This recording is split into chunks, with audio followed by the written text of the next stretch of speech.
এভাবে করে খুব সুন্দরভাবে আমের কাঠটা বের করে নিব। 1 চা চামচ পরিমাণে দিয়ে দিলাম বিট লবণ, চাইলে স্বাদ মতো দিতে পারবেন। 1 কাপ পরিমাণে চিনি। আমটা একটু বেশি টক, তাই আমি চিনিটা একটু বেশি দিলাম, আপনারা নিজেদের টেস্ট অনুযায়ী ব্যবহার করবেন। লবণ দিয়ে দিলাম 1/2 চা চামচ পরিমাণে। যেহেতু কাঁচা আম দিয়ে বানাচ্ছি, আমি চাচ্ছিলাম কালারটাই একটু কাঁচা আমের মতো আসুক, তাই আমি এখানে রং ব্যবহার করব। তবে আপনারা চাইলে রং না দিলেও চলবে, এটা একদমই অপশনাল।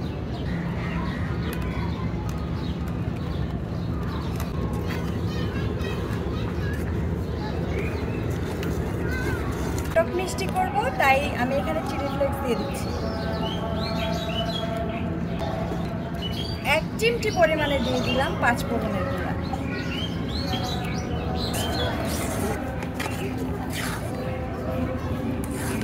দেখুন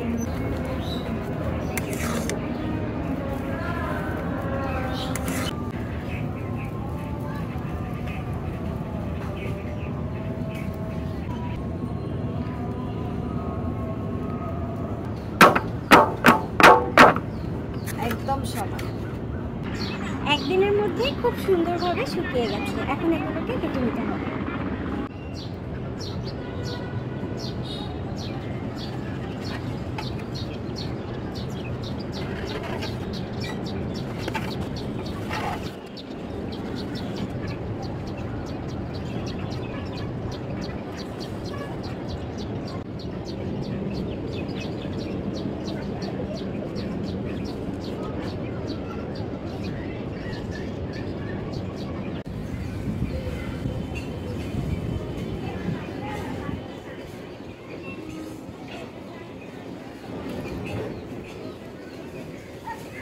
খুব সুন্দরভাবে উঠে আসলো, কারণ নিচে তেল ব্রাশ করা ছিল।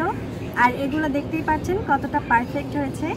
চাইলে নিজেদের পছন্দ মতো কেটে সংরক্ষণ করতে পারবেন, আবার চাইলে এগুলো সুন্দরভাবে মুড়িয়েও রাখতে পারবেন। আমি একটা মুড়িয়ে নিচ্ছি।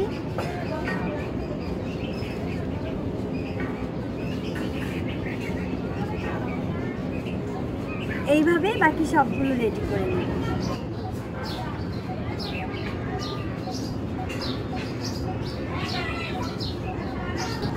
রেডি হয়ে গেল আমাদের মজাদার আমসত্ত্ব।